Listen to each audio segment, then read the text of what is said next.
ne trahira pas notre confiance. Il sait ce que vit le monde et il sait où se trouvent ses enfants. Dieu est là où vous êtes et je bénis le Seigneur parce qu'ensemble, nous allons monter dans ces moments d'adoration. Nous allons chanter qu'il est fidèle. Là où vous êtes, vous pouvez chanter avec nous, il est fidèle. Il a dit, je ne vous abandonnerai point, je ne vous délaisserai point. Il est fidèle à l'alliance. Il a dit, quand les montagnes s'éloigneraient, mon amour ne s'éloignera pas de toi. Quand les collines chanceleraient, mon alliance de paix ne chancellera pas. Parce que j'ai compassion de toi. Il est fidèle, ce Dieu en qui tu as mis ta confiance. Il te connaît par ton nom. Aucune circonstance ne peut l'éloigner de toi. Il connaît la situation de ta famille. Et il vient ce matin te dire qu'il est là. C'est lui qui a suivi les compagnons de Daniel dans la fournaise ardente. Il est là où tu es. C'est lui qui n'a pas abandonné Daniel dans la fosse aux lions. Il est là où tu es. Alléluia. Il est fidèle. Alléluia. Il m'a sauvé. Sauvé. Il m'a sauvé. Sauvé. Jésus m'a sauvé. Jésus m'a sauvé. Jésus m'a sauvé. Il m'a aimé. Il t'a aimé. Il m'a aimé. Aimé. Il m'a aimé. Aimé. Jésus m'a aimé. Alléluia. Chante avec moi, Jésus m'a aimé. Son amour ne s'éloignera pas de toi. Il m'a gardé. Il m'a gardé. Proclame cela. Il m'a gardé. Alléluia. Gardé. Il m'a gardé. Gardé. Mon Jésus m'a gardé. Jésus m'a gardé. Jésus m'a gardé. Jésus m'a gardé. Wow, il m'a aimé. Il t'a aimé. Il m'a gardé. Il t'a gardé. Si tu es vivant, c'est parce qu'il t'a gardé. Alors s'il t'a gardé, c'est pour sa gloire. Gloire à Dieu. Gloire au Seigneur. J'aimerais juste vous dire que je suis votre bien-aimé, le révérend Gustave Ambenze de la communauté chrétienne Armée de Victoire. Je dirige par la grâce de Dieu notre paroisse de Bassanza à Brazzaville.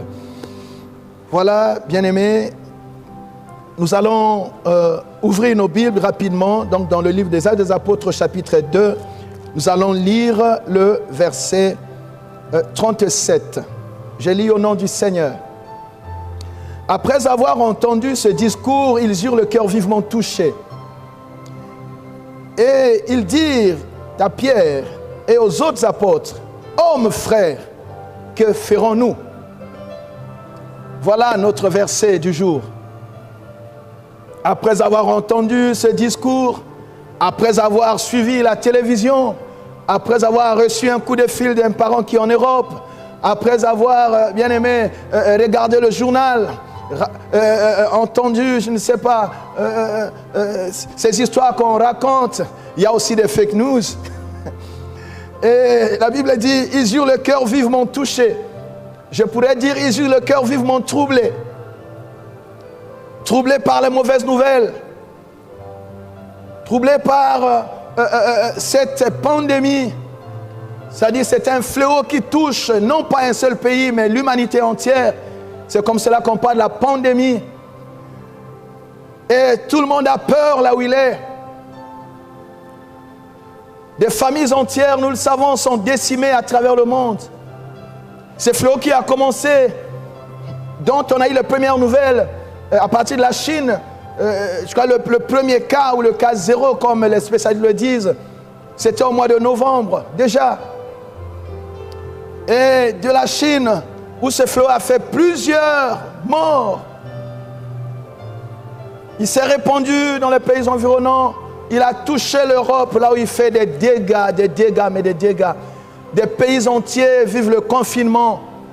Et malgré toutes ces mesures, et quand nous suivons les informations, bien aimés, les nouvelles ne rassurent pas. Malgré des confinements en Italie, par exemple, il y a des milliers de morts. Ils tendent aujourd'hui à dépasser même le nombre de morts qu'a connu la Chine, qui est pourtant le pays, on va dire, le plus peuplé au monde. Pour dire que le monde est à peu près désarmé, le monde est désarmé face à ce fléau. Le monde vit un moment difficile. C'est une histoire, bien aimée, qui ne laisse personne indifférent. Mais j'aimerais qu'aujourd'hui, au-delà du constat, que nous allions à quelque chose de plus concret. Que faut-il faire? Que faut-il faire? Avant de répondre à cette question, je crois qu'il est important, bien aimé, de se poser aussi des bonnes questions. Qu'est-ce qui se cache derrière ce virus? Quel est le langage de Dieu, le langage du Créateur? Est-ce que pareille chose a déjà existé dans le passé? Quelles sont les attentes de Dieu? Dieu nous reprocherait-il quelque chose?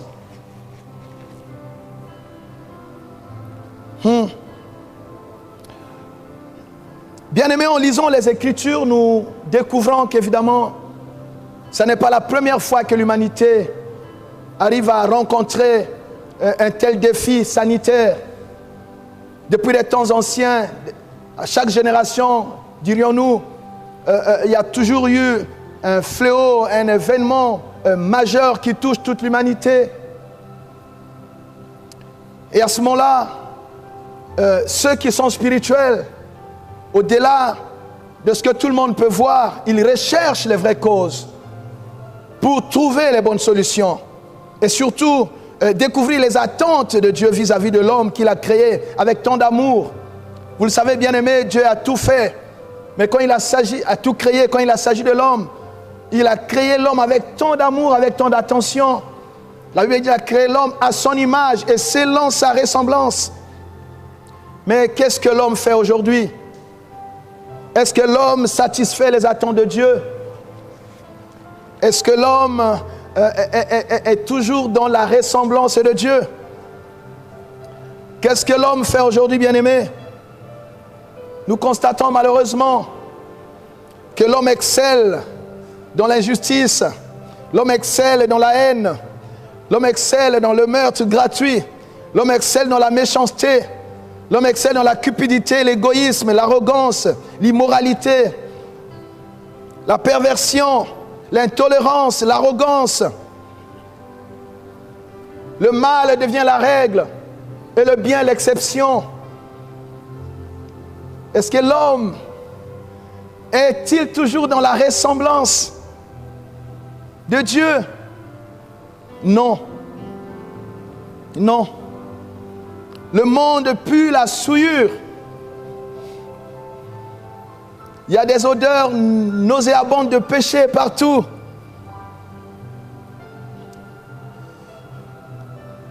Et croyez-moi, à chaque fois que les hommes se sentent ainsi rebellés, Dieu a rappelé à l'homme que c'est lui qui était Dieu et l'homme n'était qu'un homme. Il est très important de le rappeler.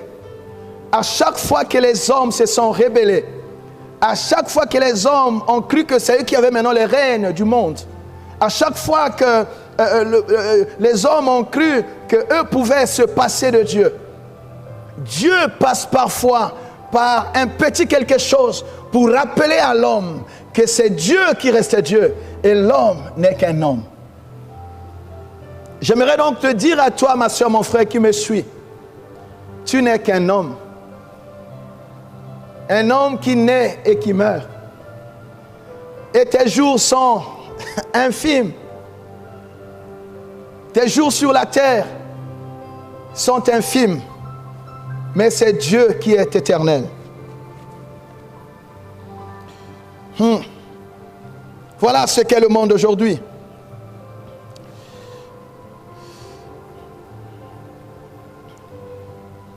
Les grandes nations, profitant de leur puissance, de leur superpuissance, maintiennent d'autres nations dont ont instauré, je dirais, des systèmes d'asservissement après l'esclavage, le colonialisme. Ils ont mis en place, les grandes puissances ont mis en place des systèmes sophistiqués pour asservir les pays dits pauvres et ont instauré l'injustice mondiale. Et on parle aujourd'hui d'un nouvel ordre mondial. L'homme ne réussira jamais à imposer un nouvel ordre mondial. C'est Dieu qui va rappeler à l'homme que lui, l'Éternel, il reste Dieu.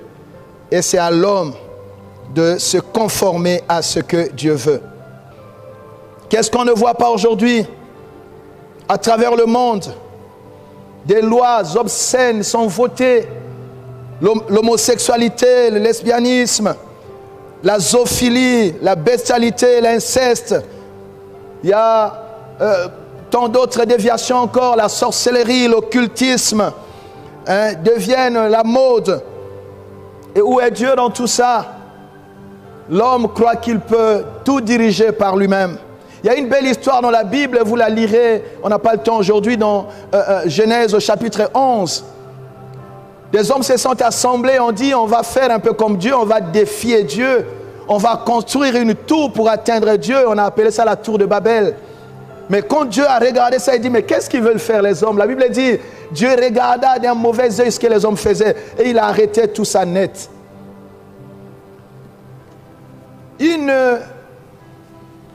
Dieu n'a pas besoin, bien-aimé, de beaucoup de choses pour rappeler à l'homme sa place. Et j'aimerais qu'au travers de tout ce qui se passe, que nous comprenions le langage de Dieu. Et que nous sachions aussi lire à quel temps nous sommes. Cette histoire qui touche toute l'humanité oblige finalement tous les hommes à une réflexion profonde. Rappelle même à nous, hommes de Dieu, quel doit être notre devoir, quel est notre rôle. Aujourd'hui, quels sont nos messages? Qu'est-ce que nous prêchons à l'église du Seigneur? Cette église qui a coûté cher à Christ. Cette histoire rappelle à tous, à tout le monde sa mission. Cette histoire vient aussi mettre à dure épreuve, soumet même les gouvernants des nations, en tout cas ils soumettent tout le monde à une dure épreuve. Le système sanitaire est soumis à dure épreuve. Aujourd'hui, heureusement que Dieu nous garde encore ici en Afrique, Dieu nous protège. Et je prie le Seigneur, je le crois dans mon cœur, que coronavirus ne progressera pas au Congo. Au nom puissant de Jésus-Christ de Nazareth. Alléluia. Gloire à Dieu. Voyez-vous. Donc, cette histoire, disais-je, pousse tout le monde à revoir un peu son fonctionnement. Malgré toute la science, le niveau atteint par la science aujourd'hui. Mais nous avons vu qu'il nous manque encore quelque chose. Il manque quelque chose à la science. La science ne remplacera jamais Dieu. On ne peut pas construire des sociétés sans valeur, sans la vertu. On a mis de côté la vertu, les valeurs morales. Et Dieu vient nous rappeler donc que nous devons faire attention. Voilà, bien-aimés. Tu n'es qu'un homme. Tu n'es pas Dieu, dit la Bible. Nous sommes tous le fruit de l'amour de Dieu. Quelle que soit notre position, notre richesse, notre pauvreté, notre intelligence, notre vocation, notre onction, notre titre ecclésiastique, notre ministère, notre fonction à l'Église, quelle que soit l'excellence de notre don, nous ne sommes que des hommes. Et à chaque fois que nous dévions, Dieu nous le rappelle. Quand Adam et Ève se sont révélés, Dieu bien-aimé, leur a montré qu'ils n'avaient pas le droit de le faire. Dieu a toujours agi comme cela. Demandez à Adam et Ève, quand ils se sont révélés, Dieu les a frappés. Demandez à Caïn, quand il a inauguré le meurtre, il s'est passé quelque chose dans sa vie. Quand vous lirez dans Genèse 6, où l'humanité s'est corrompue, la Bible dit, les fils de Dieu, on va dire les anges, sont descendus sur la terre pour s'attacher aux filles des hommes. La corruption est entrée. Il y a eu le désordre. Vous lirez ça dans Genèse 6. Bien-aimés, et c'est ce grand désordre qui va faire que les gens se sont livrés à l'immoralité, une telle immoralité que Dieu a décidé d'envoyer le déluge sur la terre. Genèse 6, verset 3 dit, Dieu a trouvé un homme, c'était Noé, qui va construire l'arche. Et tous ceux qui avaient prêté attention au message de Noé, ils ont échappé au déluge.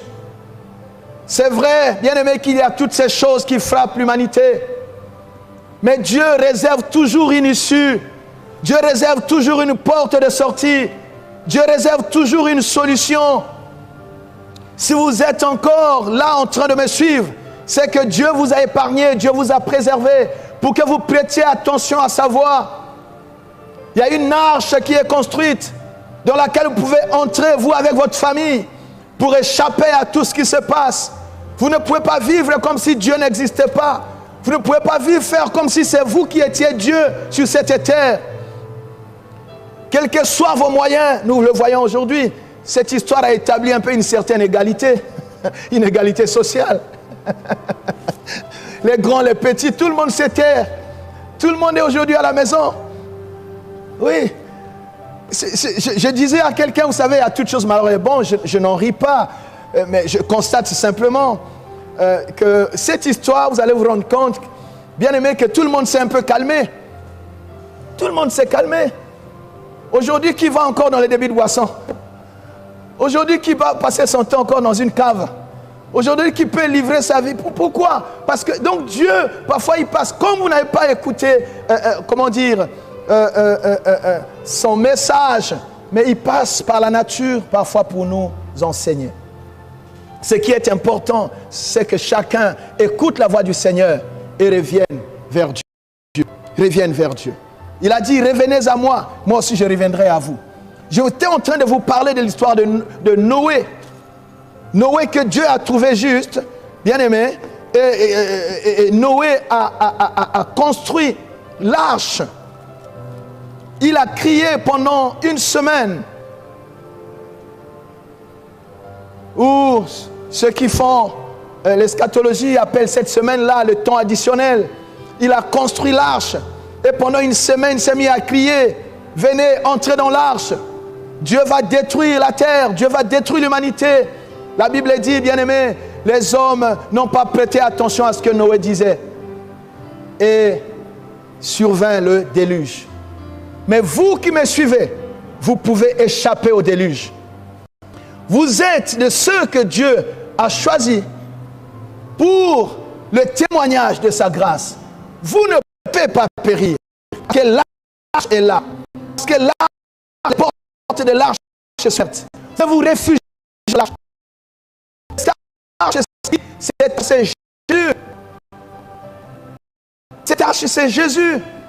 Je vous parle aujourd'hui comme Noé.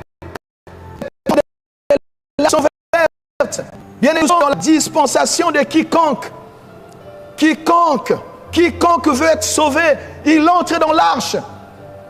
Votre famille peut échapper au déluge. Entrez dans l'arche. L'arche, c'est la solution que Dieu a envoyée. Et cette solution, c'est Jésus. Jésus veut vous sauver. Jésus veut sauver votre famille. Jésus ne veut pas que vous périssiez. Vous avez un mandat, vous avez des choses à faire encore dans ce monde. Vous êtes une bénédiction pour votre famille, pour votre nation. Et Dieu veut vous sauver. Vous devez vous réfugier dans l'arche. Les portes de l'arche sont ouvertes. Vous avez résisté pendant longtemps. Mais là, dans votre cœur, vous sentez cet appel. Vous sentez votre cœur battre. C'est l'appel de Noé. Noé, aujourd'hui, c'est votre frère, le pasteur Gustave. Les portes de l'arche sont ouvertes. Quel que soit l'endroit où vous êtes. Oui, bien-aimé, vous allez me dire, mais j'irai dans quelle église? On a fermé les portes des bâtiments où les chrétiens se rassemblent. Mais l'église de Dieu est vivante. L'église de Dieu est là où sont tous les enfants de Dieu. Le Seigneur dit, quel temple me bâtiriez-vous? D'ailleurs, il dit qu'il n'habitera pas dans des maisons faites de mains des hommes. Oh, nous avons une bonne nouvelle. Le temple de Dieu, c'est qui aujourd'hui? C'est toi qui as Jésus. C'est toi qui es le Fils de Dieu. Là où tu es, là est l'église du Seigneur. L'église, ce n'est pas le bâtiment. Donc si le diable commençait à chanter victoire, parce qu'on a pris cette mesure de la fermeture des lieux de culte, mais il va déchanter. Parce que partout où sont les chrétiens, le feu va s'allumer. Le feu va s'allumer partout dans le monde. L'église va se disperser. L'église va envahir Brazzaville. L'église va envahir le Congo et toute l'humanité. Là, j'encourage, mon bien-aimé, toi qui me suis, là où tu es, Jésus est là. Allume ta flamme. Ne permets pas à l'ennemi d'éteindre ta flamme. Le Seigneur dit dans le livre de Philippiens que toi, tu es un flambeau qui doit rester allumé dans cette génération perverse. Alléluia. Et vous verrez, j'en suis sûr, j'en ai la pleine conviction que l'Église sortira renforcée de cette situation. Des familles entières vont se tourner à Jésus. Parce que des familles entières vont entrer dans l'arche. Et le diable est en train de subir sa plus grande défaite au Congo. Parce que l'Église va entrer, le Seigneur va entrer dans les milieux, même là où on lui avait fermé la porte avant. Gloire à Jésus. Voyez-vous? Donc, là où vous êtes, vous pouvez entrer dans l'arche. Vous pouvez être sauvés. Et quand les églises seront ouvertes, évidemment, vous reviendrez. Vous chercherez le pasteur Gustave ou l'église qui est plus proche de votre maison. Mais ce qui est important, aujourd'hui, je ne suis pas en train de vous prêcher mon église. Je ne suis pas en train de vous prêcher le pasteur Gustave. Je vous parle de Jésus-Christ de Nazareth, qui est la solution que Dieu a envoyée à l'humanité. Cette solution est valable pour toi aussi. Ce qui s'est passé au temps de Noé se passe jusqu'aujourd'hui. Les mêmes causes produisent les mêmes effets. Mais Jésus est là. Jésus t'appelle. Voyez-vous, à chaque fois qu'il y a eu un fléau, bien-aimé, Dieu a toujours ouvert une porte. En fait, Dieu ne veut pas perdre l'homme. Dieu n'a rien à gagner dans la perte de l'homme. La Bible dit, Dieu ne désire pas la mort du pécheur. Dieu veut que tu sois sauvé. La volonté de Dieu, dit la Bible, est que tous les hommes soient sauvés, qu'ils parviennent à la connaissance de la vérité. Et la vérité, c'est quoi? C'est Jésus. La vérité, c'est que Jésus est vivant. Jésus veut te sauver. Jésus veut entrer dans ta famille. Jésus veut que tu lui donnes les destinées de ta famille. Tu ne peux pas te conduire toi seul. Tu n'es qu'un homme. Tu ne sais pas ce qui va arriver demain. Là, tu as peur du coronavirus. Mais il y a plus que le coronavirus. Il y a plus que ça. Il y a des gens qui meurent par accident. Il y a des gens qui meurent sans être malades. Tu rentres le soir au lit et le matin, tu ne te réveilles pas. Mais le vrai refuge, l'abri sûr, c'est Jésus. La Bible dit, celui qui demeure sous l'abri du Très-Haut, il repose à l'ombre du Tout-Puissant. Je prie que cela soit ton partage à partir d'aujourd'hui.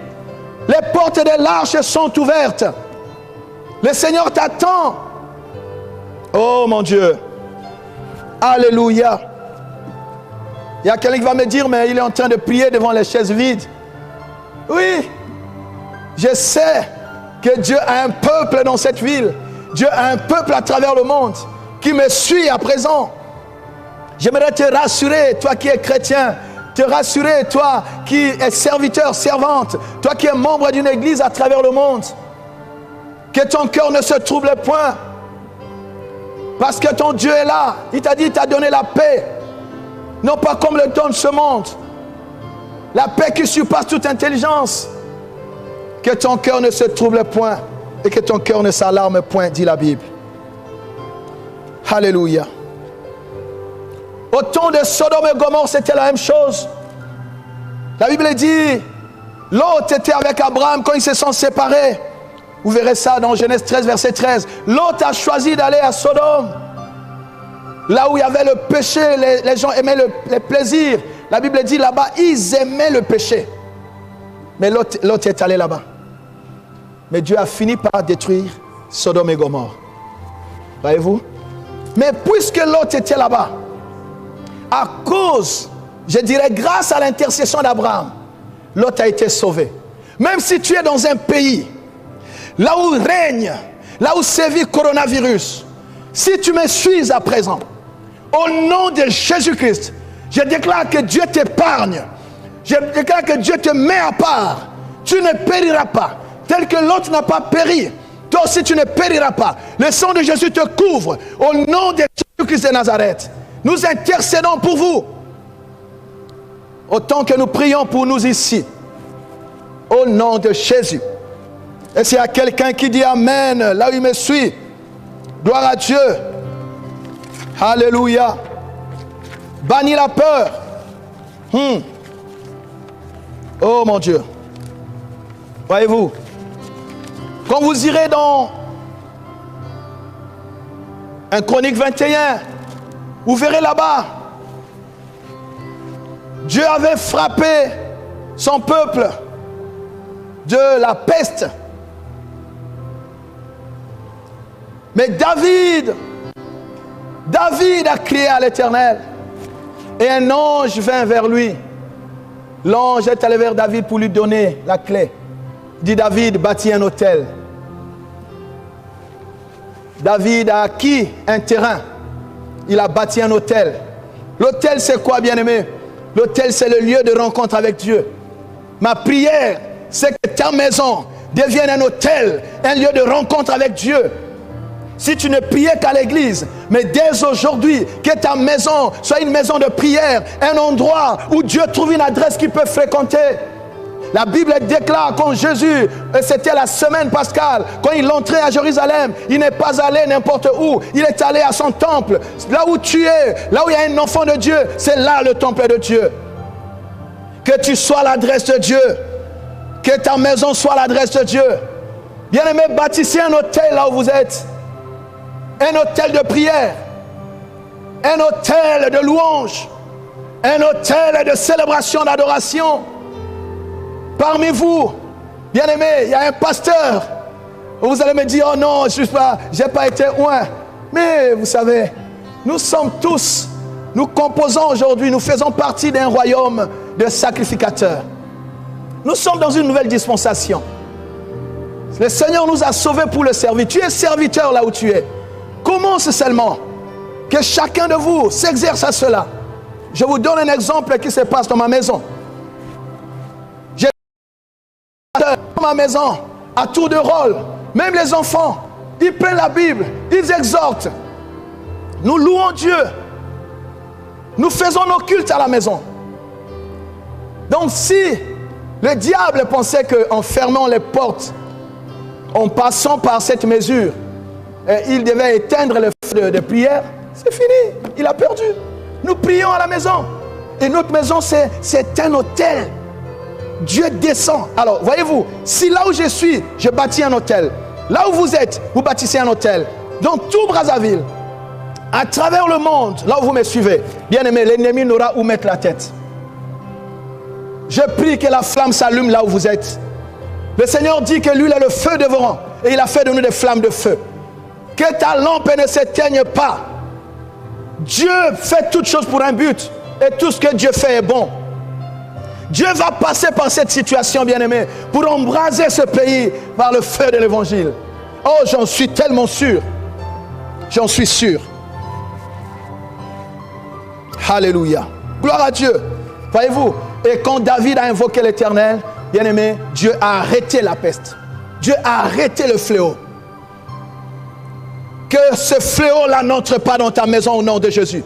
Que ce fléau ne franchisse pas les seuils de ta porte au nom de Jésus. Je proclame dans l'autorité du nom de Jésus que ce fléau ne touchera personne dans ta famille, même pas ceux qui sont en Europe, même pas ceux qui sont au loin. Le sang de Jésus les couvre. Si tu crois, tu dis Amen et Dieu le fait. Gloire à Dieu. Bien-aimé,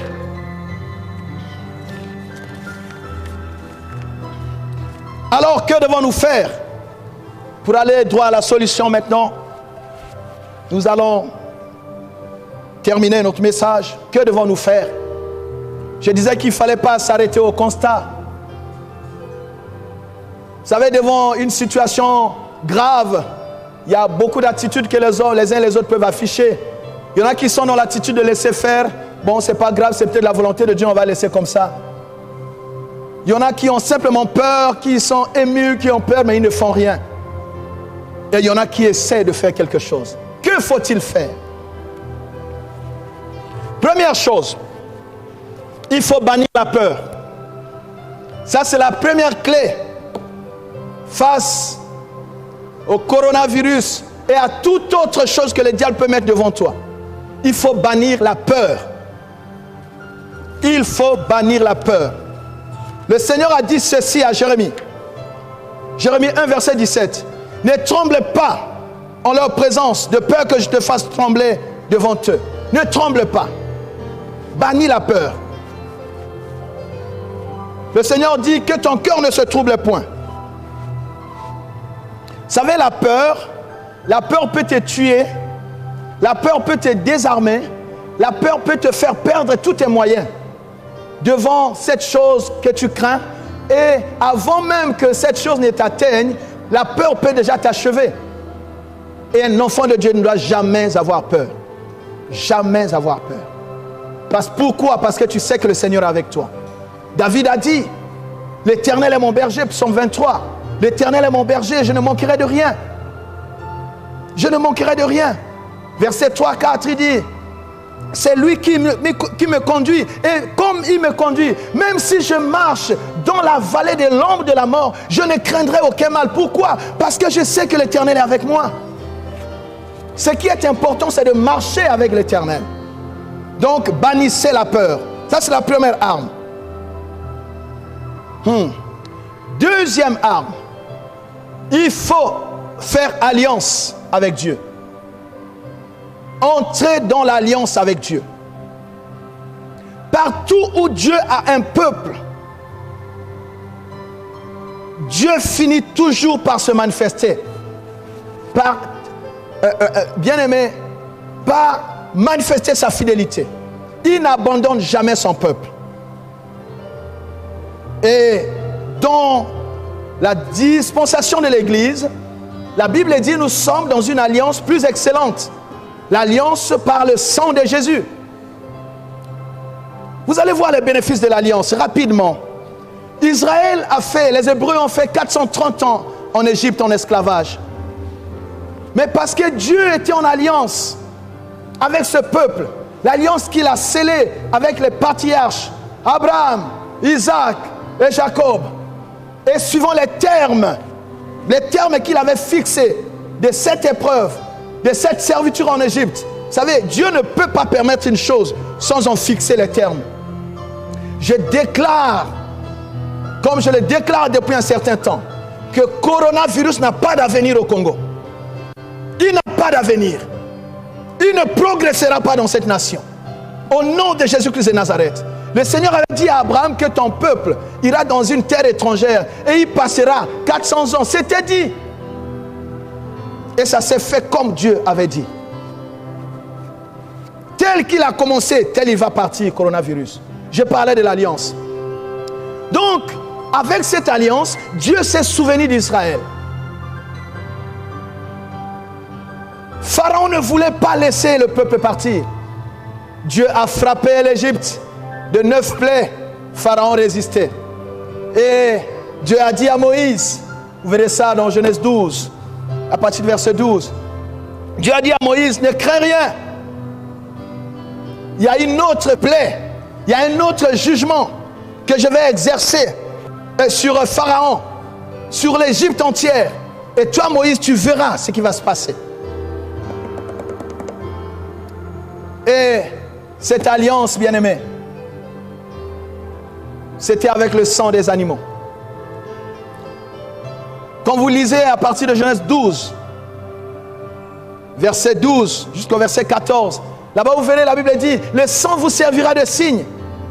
Le sang de l'alliance. Ils ont tué les animaux. Et ce sang, ils ont placé sur les linteaux de leurs portes.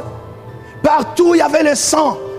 Bien-aimé, l'ange de la mort, si on l'appelle aujourd'hui coronavirus, là où il passait, là où il voyait le sang, cet ange-là passait outre. Parce que le sang était le signe que Dieu avait mis sur ceux qui étaient en alliance avec lui. Quand tu es en alliance avec Dieu, il y a le signe de Dieu sur toi. C'est pour cela que Paul a dit que personne ne vous fasse de la peine, que personne ne vous trouble, parce que vous portez les marques de Christ. Je proclame au nom de Jésus que tu portes les marques de Christ. Et cette bête n'entrera pas dans ta maison, n'entrera pas dans ta famille, au nom de Jésus. Je place ce signe sur la porte de votre maison, même à l'entrée, au portail. Et le sang de Jésus va être le filtre. Voyez-vous, partout où étaient les enfants d'Israël, la mort n'est pas entrée. Mais par contre, l'Égypte, tous les premiers-nés d'Égypte ont été frappés. C'est ça l'alliance. Quand vous êtes en alliance, Dieu veille sur toi. Tout à l'heure, au début, j'ai cité Ésaïe 54, verset 10.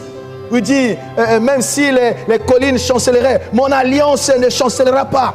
Dieu est fidèle à l'alliance. Donc, deuxième chose, je disais, entre en alliance avec Dieu. Comment entre-t-on en alliance avec Dieu? Si tu as déjà reçu Jésus-Christ comme Seigneur et Sauveur, ce que je dis est déjà ton bénéfice. Et ça doit te rassurer. Sois en paix. Sois en paix.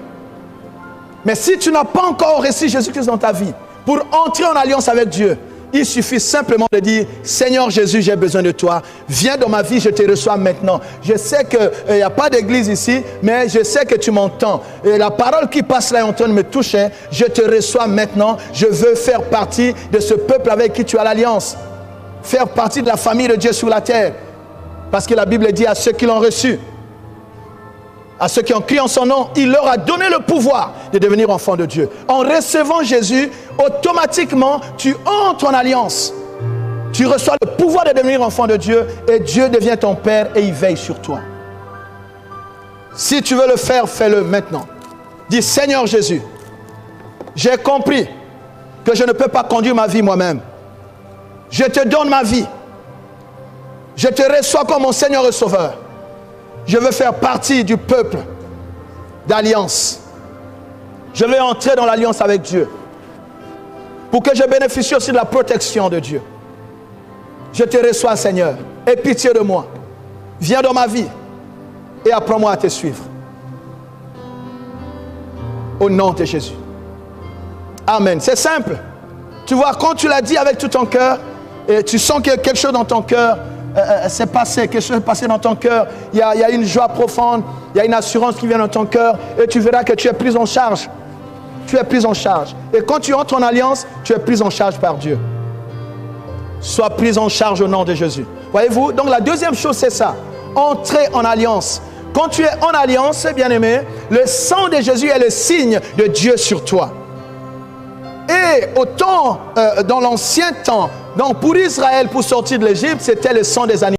Mais nous, bien-aimés, Jésus est l'agneau de Dieu, l'agneau qui remplace les animaux que les Hébreux ont sacrifiés. Pour nous, ce n'est pas un simple animal, mais c'est un agneau sans tache ni ride, un agneau qui vient de Dieu. Et son sang, bien-aimé, parle, la Bible dit, il parle plus que le sang de ces animaux-là. Alors si le sang des animaux a épargné les Hébreux, à combien plus forte raison le sang de Jésus? Jésus a été sacrifié à Golgotha pour te sauver. La Bible dit que nous sommes le peuple qui s'est acquis au prix de son propre sang. Acte 20, verset combien? 28. Nous sommes son peuple. La Bible dit dans Apocalypse 12, 11 que nous avons vaincu le diable. Nous avons vaincu le dragon. Hein? Corona, là, c'est un dragon. Nous l'avons vaincu à cause du sang de l'agneau.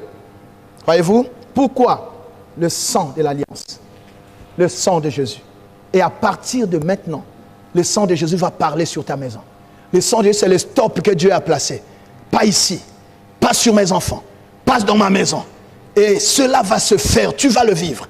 Toi qui me suis à Brazzaville, dans tout le Congo, à travers le monde, le sang de Jésus est ton immunité. Là où il y a le sang de Jésus, la mort ne peut pas entrer. Le sang de Jésus est dans le principe que les médecins appellent le principe du vaccin. Le vaccin, comment dire, il renforce l'immunité. Une personne qui est vaccinée, bien aimé, est immunisée contre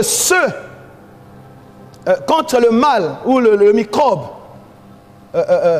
pour lequel il a été vacciné. Contre lequel il est vacciné. Voyez-vous? Donc le sang de Jésus en toi te protège de tous ces fléaux. Oh, reçois cette grâce. Alléluia. Alors, quelqu'un va me dire, oui, mais je suis enfant de Dieu, je suis quand même atteint. Il y a quelqu'un qui m'a dit encore par ailleurs, voilà, j'ai appris que même votre pasteur, vous savez, notre papa, je n'ai pas honte de le dire, notre papa, le pasteur Karambiri de Burkina Faso, il rentrait d'une grande conférence en Europe. Nous avions le relèvement ici, juste après. Eux, ils avaient une convention là-bas à porte ouverte, avec des milliers de personnes, comme nous on a eu ici. Et la région dans laquelle se tenait cette convention était déjà touchée par la maladie. Ce qui fait que beaucoup de ceux qui ont participé à cette convention ont été touchés. Bien aimés, tous les témoignages qu'on reçoit aujourd'hui, c'est que la plupart, sinon tous, ont été guéris. Ce matin, j'ai lu encore le témoignage des autorités de Burkina Faso qui annonçaient officiellement que l'homme de Dieu est guéri avec son épouse. Ils sont sortis. Et quand on m'avait envoyé ce message ce jour-là, j'ai dit à cette sœur, j'ai dit, oh, Dieu l'a déjà guéri. Nous allons glorifier le Seigneur bientôt. Voyez-vous? Alors, donc, il peut arriver qu'un enfant de Dieu soit touché par cela. Cela veut-il dire que Dieu t'a abandonné? Non. C'est pour que tu expérimentes la puissance de Dieu. Dans le désert, il y eut des enfants de Dieu qui avaient été mordus par le serpent. Mais la Bible dit, Moïse a reçu l'inspiration du Saint-Esprit. Dieu lui a dit, fabrique un serpent d'airain. Et tous ceux qui auront été mordus, ils regarderont au serpent d'airain, ils ne mourront pas. Et le serpent d'airain, nous le savons, c'était l'image de Jésus à la croix. Si l'image a pu sauver, à combien plus forte raison la réalité, la vérité. La vérité, c'est que Jésus a été pendu au bois. C'est que Jésus a été meurtri. Et par ces meurtrissures, tous ceux qui lèvent le regard sur la croix, ils reçoivent la guérison. Là où tu es, et c'est ici que je termine, là où tu es, tu lèves tes yeux vers la croix. Quelle que soit la situation que tu vis, que tu sois au Congo, que tu sois je ne sais où, bien-aimé, lève ton regard vers la croix. David, qui était roi, a dit, je lève mes yeux vers la montagne, d'où me viendra le secours. Le secours me vient de l'Éternel qui a fait les cieux et la terre. Alléluia. Gloire à Dieu. La croix, c'est là où Jésus a tout fait pour toi. Toi, enfant de Dieu, si tu arrives de te retrouver dans une situation difficile, qu'est-ce que tu fais? Lève tes yeux, regarde à la croix. Regarde à la croix. Si tu as été mordu, si tu lèves tes yeux, tu regardes. C'est quoi regarder à la croix? Te souvenir de ce que Dieu a fait pour toi. Te souvenir de ce que Jésus a accompli pour toi à la croix. C'est pour toi qu'il a été là-bas. Lisez Ésaïe 53, nous n'avons plus de temps. Du verset 1 au verset 5. C'est pour toi et moi qu'il a été à la croix. Ésaïe 53. C'est pour toi et moi. Il a porté nos maladies. Et si tu crois de tout ton cœur que Jésus-Christ est Seigneur et qu'il a été à la croix pour toi, qu'il est mort et ressuscité, bien-aimé, il te viendra au secours. Il te viendra au secours. Voyez-vous, ils ont regardé au serpent de rein. Et ceux qui étaient mordus ne sont pas morts. Pourquoi? Parce que c'était l'image de la croix. Comme le sang qui a été mis sur les linteaux des portes, des maisons là où étaient des Hébreux, était aussi l'image du sang de Jésus. Les serpents de rein, c'était aussi l'image de Jésus à la croix. Et l'image a sauvé. Mais nous ne sommes pas autant de l'image, nous sommes autant de la vérité. Quelle que soit la maladie dont tu souffres, quel que soit le fléau, même si c'est cette bête de Covid-19, dans le nom de Jésus, j'élève la croix. J'élève la croix. Toi qui me suis dans les réseaux sociaux, tu me suivras peut-être aussi à la télévision. Dans le nom de Jésus-Christ de Nazareth, lève tes yeux. Vois ce que Jésus a fait pour toi à la croix. À la croix, il s'est écrit, tout est accompli. Il a tout accompli pour que tu sois guéri. Il a tout accompli pour que tu sois libéré. Il a tout accompli pour que tu sois affranchi. Je maudis le Covid-19. Je maudis cette maladie. Je proclame la victoire de la croix au nom de Jésus-Christ de Nazareth. Sois guéri là où tu es, bien-aimé. Sois guéri, sois visité par Dieu. Sois touché là où tu es. Reçois la puissance de Dieu. J'allume le feu de Dieu dans ta maison. J'allume le feu de Dieu dans ta famille. Comme le feu avait détruit le serpent qui s'était agrippé au bras de Paul, au nom de Jésus, que le feu de Dieu consume tout germe, tout virus, tout microbe qui a touché ton corps, parce que ton corps est le temple du Saint-Esprit. Quand Jésus est entré dans le temple, il n'a pas permis à n'importe qui de rester là. Parce qu'il voulait régner tout seul dans son temple. Tu es le temple du Saint-Esprit. Le Saint-Esprit ne se partagera pas ton corps avec la maladie. Je maudis cette maladie et je dis son règne est terminé dans ton corps. Oh, Basheke Marie Kobosaya. Dans le nom de Jésus. Voilà, bien-aimé. Que faut-il faire? Gardez ces deux grandes leçons. Bannissez la peur et entrez en alliance avec Dieu. Et si vous êtes déjà en alliance avec Dieu, regardez à la croix. Parce que la croix, c'est la solution que Dieu a donnée à toute l'humanité. La croix de Golgotha. La croix de Golgotha. C'est là que Jésus a vaincu.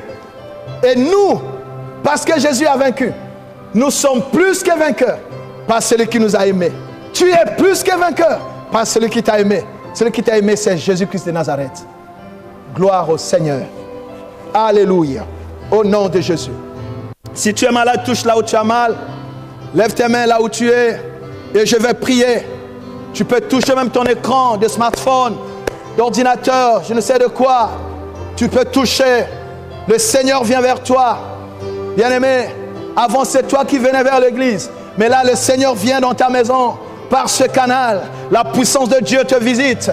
La puissance de Dieu entre là où tu es. Ce jour-là, après, bien-aimé, le temple, Jésus a appris que la belle-mère de Pierre était malade. Jésus s'est déplacé et est allé dans la maison, là où était cette belle-mère de Pierre. Et aujourd'hui, Jésus vient là où tu es, au nom de Jésus.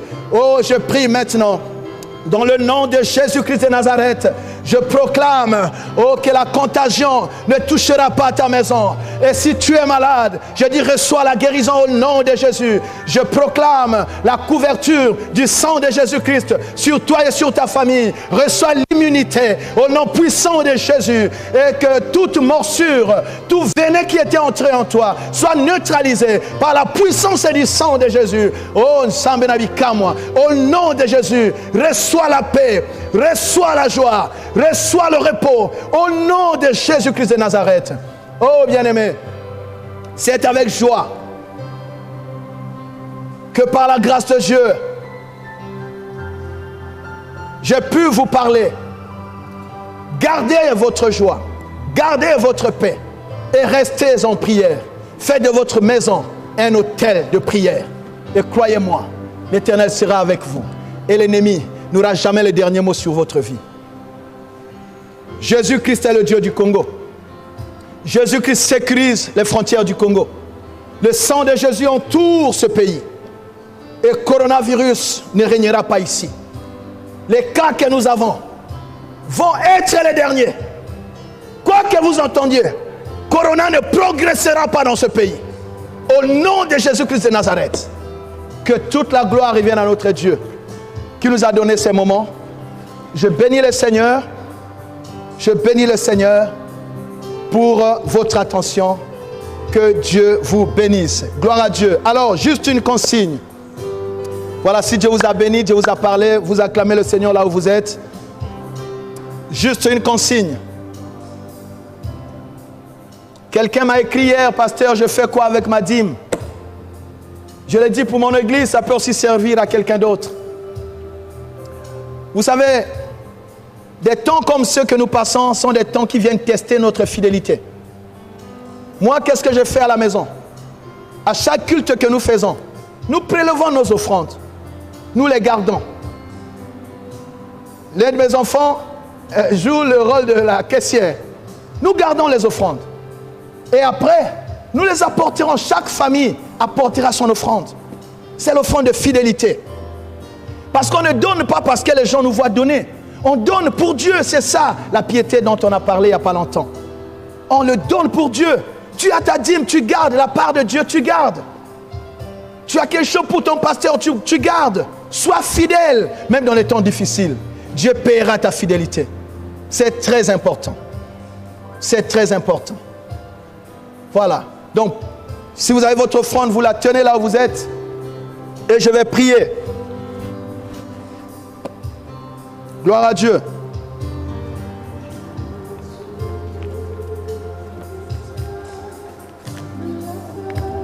Au nom de Jésus-Christ, Père, merci d'agréer les offrandes, les dîmes de fidélité que ton peuple, malgré ces temps difficiles, a résolu de garder, de réserver jusqu'au jour que tu as fixé. Bénis chaque main. Bénis ce cœur fidèle. Et multiplie, Seigneur. Fais prospérer tes enfants. Et bénis ton église à travers le monde. Au nom de Jésus. Que Dieu vous bénisse. Voilà. Alléluia. Nous allons nous retrouver très prochainement. Restez branchés à nos programmes. Partagez cette prédication. Partagez. Envoyez à vos frères à travers le monde. Dites-leur que Jésus est vivant. Bannissez la peur. Célébrez Jésus. Jésus est vivant. Il est roi. Il n'a pas changé. Il est là où vous êtes. Et c'est lui qui vous conduit. Et il vous épargne. Alléluia. Nous allons vous annoncer prochainement d'autres programmes. Nous avons un programme de prière, de délivrance, de protection. Nous serons là mercredi, notre mercredi miracle. Nous aurons des temps aussi de nuits de prière.